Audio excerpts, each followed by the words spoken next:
Iran ने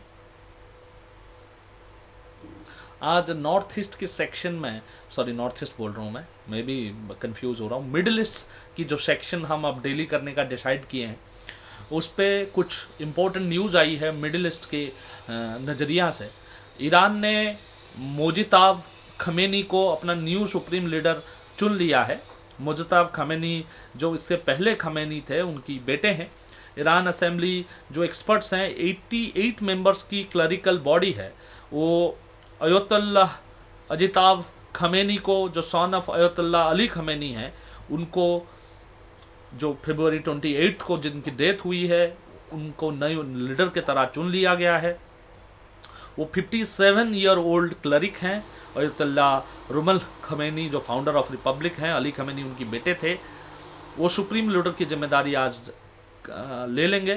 तो वहाँ पे जो स्टेबिलिटी की बात हो रही थी, ईरान की सुप्रीम लीडरशिप प्रयास कर रही है कि सेम्बलेंस ऑफ स्टेबिलिटी ईरान में दिखाई दे, उससे चीज़ें बेटर हो सकती है। ईरान इस समय टारगेट कर रही है जितने एनर्जी इंस्टॉलेशन है गल्फ में, उसको लगातार अटैक कर रही है। उस वजह से ऑयल प्राइस की बढ़ोतरी होती दिख रही है। भारत में इस समय ऑयल प्राइस नहीं बढ़ा है, बट जो लग रहा है बढ़ेगा। Probe suggest US strike stroke Iran school killing 160।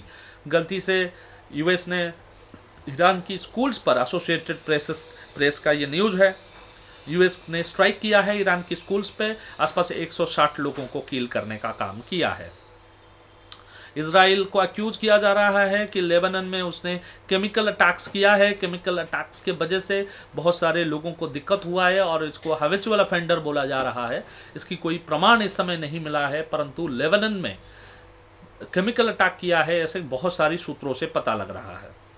मार्कियो Rubio जो सेक्रेटरी ऑफ स्टेट हैं यूएस के, उन्होंने कल ये स्टेटमेंट दिया है कि ईरान पूरा वर्ल्ड को होस्टेज रखने की कोशिश करने लग रही है इस समय। ये उनको समझ में आ रहा है।